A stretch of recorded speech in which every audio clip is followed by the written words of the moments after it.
We are the Morning Hustle. Y'all know what it is. Lowe's out today. Alton Walker's here. I go by the name of Kyle Santillian. It's the Morning Hustle Show, and it's time to get into that Santilli news for HBCUs.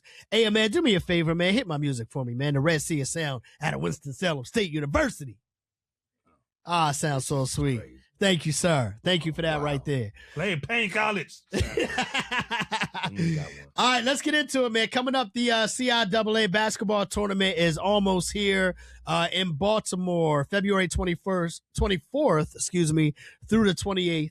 The best schools in the CIAA, all the schools in the CIAA will battle for that basketball championship. Okay. But what we're doing right now is mourning a CIAA legend by the name of Coach James Sweat. He was very, very significant in women's basketball in the CIAA for HBCUs such as Hampton University and Norfolk State University.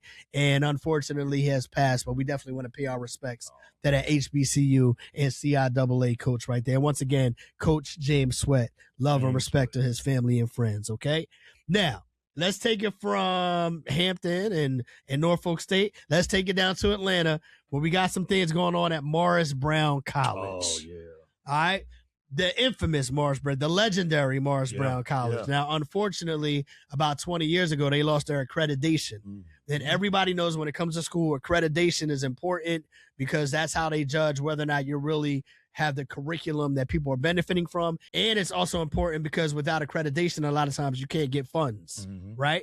Well, Dr. Kevin James, he took over as president at Morris Brown College back in March of 2019. And during his leadership, he turned the school around and they regained their accreditation back in 2022.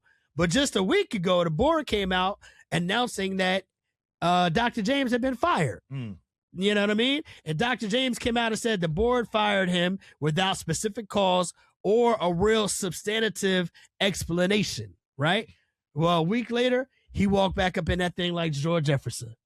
You remember how George Jefferson used to walk? He walked right up in there, man. They came back and had to get that man his job back. Now, we don't really know what happened, but a week after being terminated and the board letting him go, he is back and he is reinstated as president of Morris Brown College. What do you think is going on, You Alton? know what's going on. Talk to me. You know what's going on. First of all, I'm not saying get rid of our boards of trustees at our school, but they're like our U.S. Congress. They're old. They're super old, and they need to retire. They need to move on and get some younger people on our board of trustees. I think that's the reason why Deion Sanders is not at Jackson State because of the board. I never thought about that. Because what I feel like, and I'm going to throw this out there, what happened in that situation, Deion Sanders is bringing all this money in Jackson State. He has demands. Yeah. Give that man what he wants. Right. He's bringing his city so much money. But you got people in the board of trustees who's locked into tradition, don't know how to do new things, and they probably were going against what Deion wanted.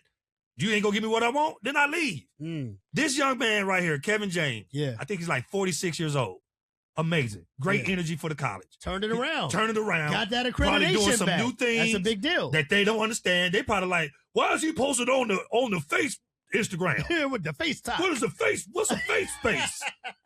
Like, they don't understand the new technology. They don't understand that you have to do new things. And we're assuming here, right? Because we don't really know. It ain't no assumption. I'm telling you, I know that's what it is. Why would you fire this man? Because you are old on the board of trustees and you don't understand the things he's doing.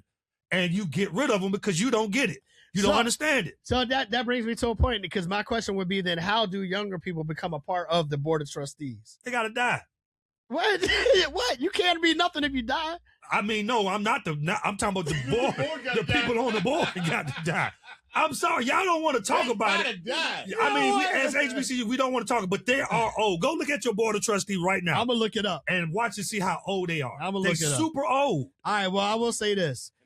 I'm glad that Morris Brown got their accreditation back. That's a big deal. Fire this man. And if this man was responsible for getting it done, man, keep that man on board and see how much more positivity he could bring back to Morris Brown. There's so much, I leave it alone. All right, there you go, man. Right, Kyle Santillian. You worked up a nerve on that. Santilli News for HBCUs. If you got something going on at your HBCU or one in the area, let me know, man. Holla at me on the gram at Radio King Kyle. We're going to talk about HBCUs every Wednesday.